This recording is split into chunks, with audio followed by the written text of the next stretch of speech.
వి news Telangana news కి స్వాగతం. మేడ్చల్ జిల్లా కళాశాలలకు వెళుతుండగా బాలికకు ఫిట్స్ వచ్చి బ్రెయిన్ అయింది. ఇక చికిత్స చేయించిన ఫలితం లేకుండా పోయింది. బాలిక బతుకుతుందనే వైద్యులు భరోసా ఇవ్వలేదు. బాలిక తల్లిదండ్రులు పుట్టెడు దుఃఖంతో బాలిక అవయవాలు దానం చేసి మరొక 10 మందికి ప్రాణం పోశారు. మేడ్చల్ పట్టణానికి చెందిన కూరా శ్రీనివాస్, సరిత దంపతులకు 2 కూతుర్లు, ఓ కుమారుడు ఉన్నారు. రెండవ కూతురు కూరా దీపిక 16 సంవత్సరాల వయసు. నగరంలోని ఓ కళాశాలలో ద్వితీయ సంవత్సరం చదువుతుంది.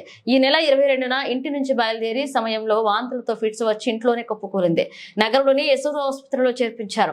బాలికను పరీక్షించిన వైద్యులు అవయవాలు స్పందించడం లేదని వెంటిలేటర్ పై వైద్యం అందించారు. బ్రెయిన్ డెడ్ అయిందని వైద్యులు తేల్చారు. ఆ తల్లిదండ్రులకు వచ్చిన ఆలోచనలతో ఆసుపత్రి వర్గాల్లో సంప్రదించి బాలిక అవయవాలు దానం చేసేందుకు నిర్ణయించారు.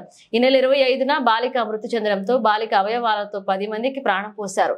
ఇదే విషయంపై మేడ్చల్ పట్టణంలో సోషల్ మీడియా వేదికగా బాలిక తల్లిదండ్రులను అభినందిస్తున్నారు.